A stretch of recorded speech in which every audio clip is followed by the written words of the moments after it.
Hi, Martin and Hero. How are you guys doing today? Good, thank you. How are you, Bonnie? I'm great. Yeah, Hero, we've met actually when you came to Toronto a few years ago for After, so it's great to see you again. Oh, that was a Uh, while ago. yes, it was. I vaguely And you've remember done now, a you few say. since. Yeah, good to see you again. Good to see you guys.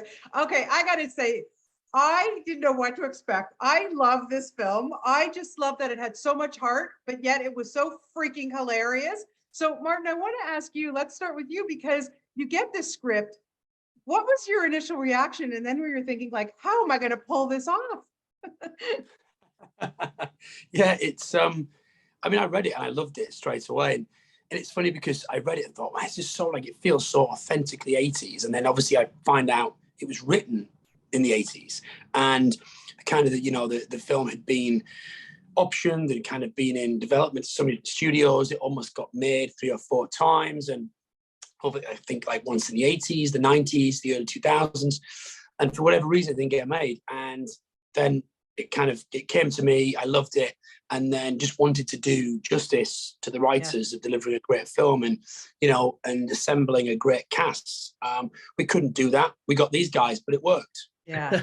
Oh, boy, did it ever! I got to tell you now, Hero. I can relate because I was a zombie extra in the film Warm Bodies, and it was the biggest thrill of my life. But your Mitch is so freaking hilarious because I have to know how the first part of this film, you're on the couch, he's manipulating you all over. How do you not start laughing your head off? I mean, come on.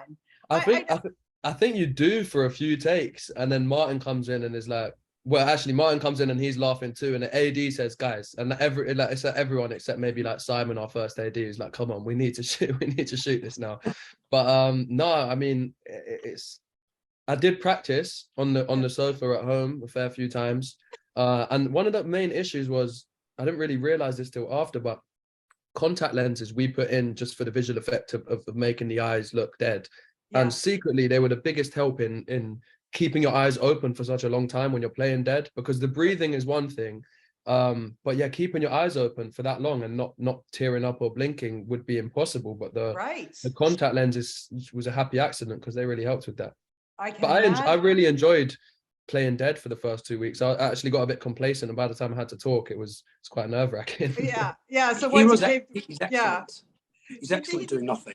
It was excellent, and you get paid for it. I mean, seriously, dream job. Honestly, get me more of those, please, Martin. Yeah, absolutely. Although we like hearing you talk, so don't take too many of those. But but Hero, seriously, like to get into the mindset of a zombie, and then the way you play this guy, Mitch. I mean, he's just with limbs falling off and this dog. I mean, honestly, I just, it's brilliant. But you just did such a good job doing it. It must have been a scream, honestly. It really was. It was so fun, and I think that's why I initially kind of was drawn to the project in the first place. Was I was like, this is just clearly such a fun role to play. He's dead, so he has nothing to lose.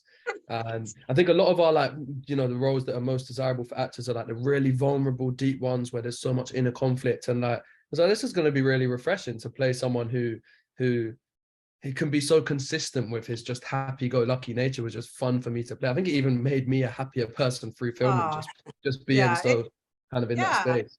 I seriously had a smile on my face for the whole time. And Martin, I want to ask you because look, chemistry is important. There's no question.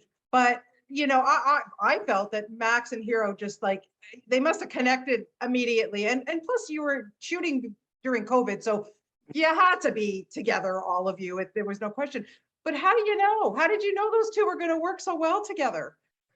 I think it's, like anything in a film is best guess. Anything's best guess. Anything's, an element of hope. And I think that, obviously, I'd not worked with Hero before. I hadn't worked with Max before. But kind of when I spoke to them both individually, it just kind of, as a director, you can kind of feel if somebody immediately like, okay, this is going to work.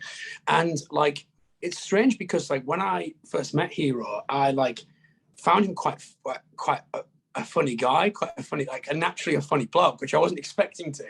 And I think Hero was surprised that I found him so funny. And it was just really nice to see Hero kind of, the comedy and really, really sort of like embracing it and it coming very naturally to him, and then Max having this really kind of like nuanced, detailed, in-depth performance, and those two that are very different, different characters and different approaches. Just it worked so well, you know, and I think it became, you know, in the script, and Hero might disagree with me, but I think that in the script, like the friendship was there, but it wasn't as, the friendship wasn't as overpowering to the story as it became. And as we were shooting, that the evidence that became evident, this relationship between Mitch and between Oliver just was such a prevalent part of the whole story.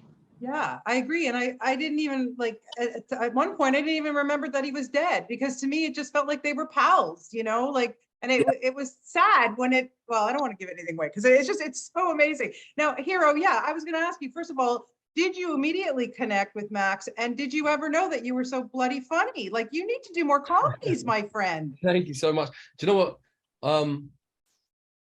I'm hilarious all the time in person, but it was just with acting, it's a bit of a different, it's a different being comedic when you have lines and it's like the joke doesn't come from here, it comes from there, and you need to make it. But I honestly, I'm so flattered and grateful that Martin believed in me, and also like me and Martin get on so well to a point where like I think he made me funnier and gave me the confidence to do that. And in future, I would love to do more comedy now that I know I don't completely suck at it. But no, it was actually, it was eye-opening, because it was never something that I kind of thought, oh, I'm gonna get into comedy movies. It felt like almost like probably the most, if I thought of it like I'm gonna go and try and be funny in comedies, that would be a really daunting kind of transition. But because it happened so naturally, and me and Martin got on so well on our first like FaceTime, and there's so much about the character that I loved, I was lucky that it kind of like helped me get there. But I would love to do more comedy, man. I had so much fun doing it. So yeah, well, it's good. I know your fan base is going to love this for sure. There's no question. And just also seeing you in The Woman King, again, mixing it up and doing something different with that, you know, good on you. Like, you did a great job. Well, listen, I wish I had more time to talk to you both. I just really, really enjoyed this film. I really want to get the word out there, because it's such a feel-good movie at the end of the day. So thank you both so much for your time. I really appreciate it, and best of luck with everything. Thank you. Thank you so much, Bonnie. I appreciate your kind words. You're welcome. Thank you for spending Take care. Nice seeing you guys. Take care. Bye-bye. Take care. Take care, Bye-bye. Zoom user. Have a good one. You too. Bye.